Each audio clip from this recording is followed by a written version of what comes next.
grande ponto da startup é assim, as empresas em geral já têm uma taxa de mortalidade alta. Sim. E em geral mais por questão de gestão, né? Falta de gestão, falta de conhecimento. A startup ela tem uma taxa de mortalidade ainda maior e além dos problemas de gestão, a gente tem também a questão da inovação. Porque como que você antevê o futuro? A startup está tentando antecipar um fato. Sim. Então, você trabalha com uma incerteza grande. Então, a taxa de mortalidade é ainda maior, porque junta os dois problemas.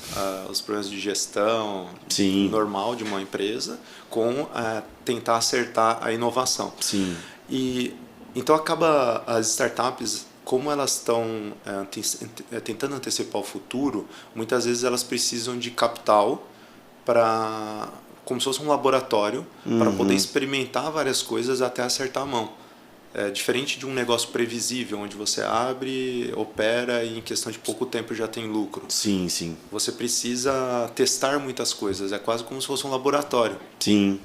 Tem inclusive uma coisa que para mim foi ficando mais claro ao longo do tempo, que as startups em boa parte substituíram as áreas de pesquisa e desenvolvimento das grandes empresas. Verdade, de onde vinha a inovação? A inovação vinha do departamento de inovação da 3M, da Procter & Gamble, das grandes empresas. Que conseguem ter um laboratório ali, né? Investiam 5%, mas 5% de bilhões, então elas colocavam muito dinheiro. Faz muita coisa, né? Exatamente. E erravam muito. Muitos erros e acertos. Quantos projetos não ficaram no laboratório? Sim. Daí, o que a gente vê, o mundo da startup foi tipo uma descentralização da inovação. Da pesquisa e desenvolvimento ali, né? Que é um departamento dessas grandes empresas. E isso é um ganha-ganha, por quê? Porque daí os empreendedores vão ser esse laboratório. Sim. Descentralizado, de gente tendo ideia o tempo todo, testando coisa o tempo todo, e aquilo que dá certo, via de regra, a grande empresa acaba adquirindo. Sim. Que é a compra estratégica. Então é um ganha-ganha. Ao invés da empresa ter que ter um laboratório e ficar testando, ela fica de olho no mercado, olha o que está funcionando, funcionou, ela vai lá e compra. Então é quase a mesma coisa, sim, só que de um jeito diferente. E essas fases, assim, então você tem essa fase que é mais doída, assim, né, do desenvolvimento, dos testes, depois ela passa por qual fases, assim, para entender em que pé que a startup muda de patamar? É na hora que começa as rodadas? Dá uma visão pra gente aí. Bom, o primeiro passo de uma startup, ele é muito, que é o lado mais embrionário, a gente chama de pré-product market fit, que é uma empresa que não sabe se o produto que ela está fazendo serve para alguma coisa. Então, teste mesmo, né?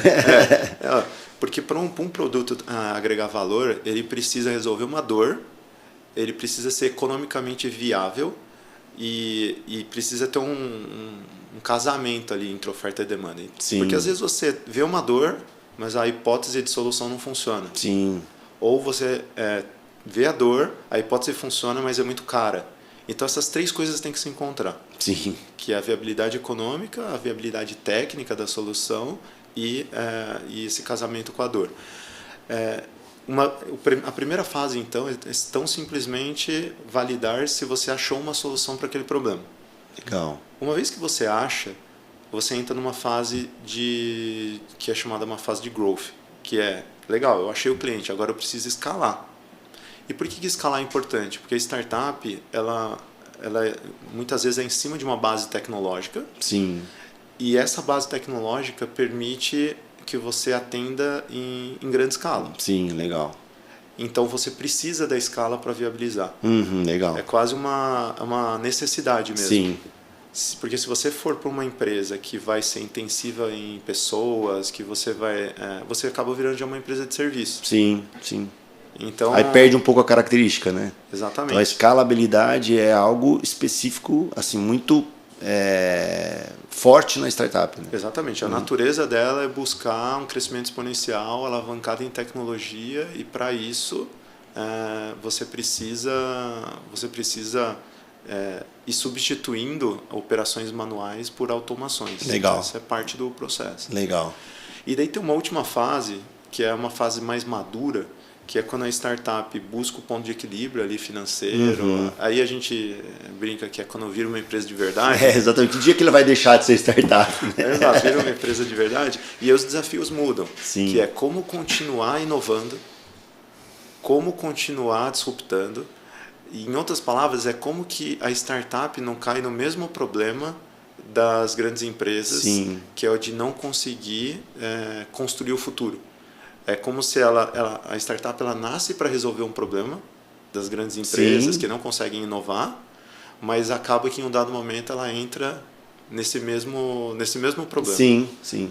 Porque mudou, eu acho que a realidade, né? Quando você desenvolve algo tecnológico, daqui a pouco você tá, que nem a gente não tinha internet, a gente não tinha site. Hoje é a coisa mais natural do mundo, né? E aí depois ela tem que falar, pô, peraí, eu preciso sair disso aqui para outro patamar também. Ela precisa continuar inovando, né? Senão ela morre. Exatamente. Então aí o desafio é como continuar inovando e como não ser lenta, porque à medida que você cresce, aumenta o número de pessoas, governança corporativa, Sim. aumenta a robustez da empresa e como ser rápido em uma estrutura mais robusta. Pois Então aí é. é o grande desafio que você vê um Google, uma Apple conseguindo superar, que é mesmo sendo muito grande, eles têm mecanismos que parecem muito de uma startup. Sim. Eles são, uma das coisas, eles são muito descentralizados.